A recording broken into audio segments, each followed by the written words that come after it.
মাদকের টাকার হিসেব গড়মিলের কারণে এক মাদক কারবারিকে পিটিয়ে হত্যা করেছে আরেক মাদক কারবারি। বৃহস্পতিবার রাত ৯টার দিকে রাজধানীর তুরাগ থানার নলভোগ পূর্বপাড়া এলাকায় এ ঘটনা ঘটে।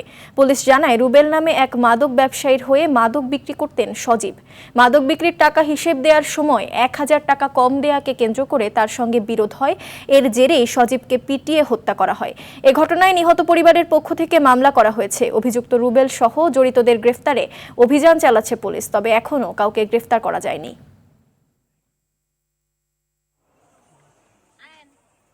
মাদক ব্যবসায়ী নামে আগেও ২-৩টা মামলা আছে আমাদের থানায়। তো ওর সেলসম্যান মাদক বিক্রি করে ছেলে আছে সজীব, বয়স হলো ২৭। ওর যে মাদক বিক্রির টাকা হিসাব দেওয়ার সময় ১,০০০ টাকা চুরি করছে, হয়তো রেখে দিয়েছে আলাদা করে, ওইটা ধরা পড়ছে, ওইটার জন্য লাঠি দিয়ে মারছে। আবার আঘাত খুব গুরুতর না, বাটাতে মাথা টাথা লাগছে। আর ছেলেটা মারা গেছে, ছেলেটা একটু হালকা যেহেতু মাদক বিক্রি করে সেও নেশাগ্রস্ত। মারার পরে প্রথম নিয়ে গেছিল শহীদ মেডিকেলে, পরে রাত্রেবেলা মারা গেছে।